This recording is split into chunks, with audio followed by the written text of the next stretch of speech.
Hey, this is Aaron with Walk Ministries, and bringing you something from the book of Job. And it's something that you could read pretty quickly, and you don't see it unless you slow down and it pops out at you. Well, Job had three friends. His three friends were Eliphaz, Bildad, and Zophar.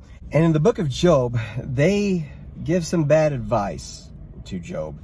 In fact, God has Job pray for his friends because they were wrong in what they were saying. But what I'm going to point out today is the concern they had for the friends. Even though their advice was wrong, their hearts were right. In fact, of all the people you know in your life, of your family and friends, I'm ask you, how many would do what these friends did? Listen to this. Job chapter 2. I'm going to start verse 11 and read through the verse 13. Now when Job's three friends heard of all this evil that was come upon him, they came every one from his own place, Eliphaz the Temanite, and Bildad the Shuhite, and Zophar the Naamathite.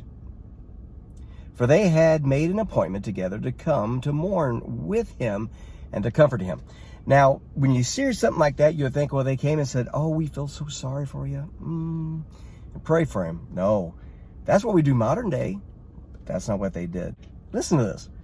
And when they lifted up their eyes afar off and knew him not, they lifted up their voice, because he was so distraught, not the way he used to be. He didn't even look like the way he used to. They lifted up their voice and wept. Not, oh, I feel sorry. They actually wept from the heart. They wept. And they rent everyone his mantle. It was a show of grievance to rip your mantle.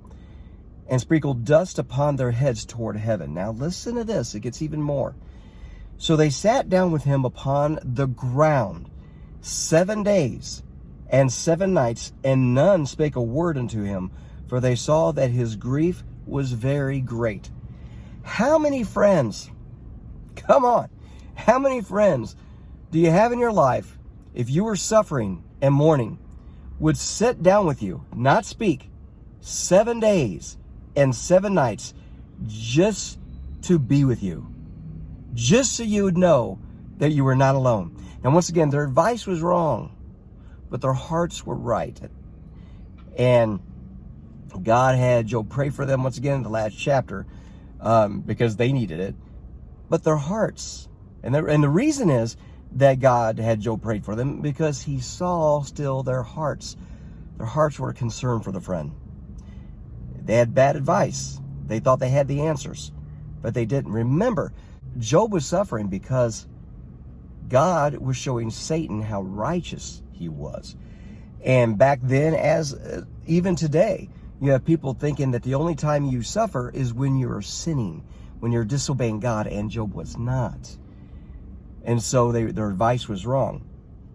But their hearts, they wept. They rent their mantles. They sprinkled dust upon their heads toward heaven. It's another sign of mourning. And they sat down with him upon the ground. They didn't bring lawn chairs. They didn't bring temporary chairs. They didn't do that. They didn't bring pads, cushions. They sat down with him on the ground 7 days, 7 nights. And they spoke not a word. Why? For they saw his grief was very great. Oh, I pray that we have friends, even family members, husband and wives, that love each other enough, have compassion enough, and we do that as well. Take that to heart. Hey, thanks for watching. God bless.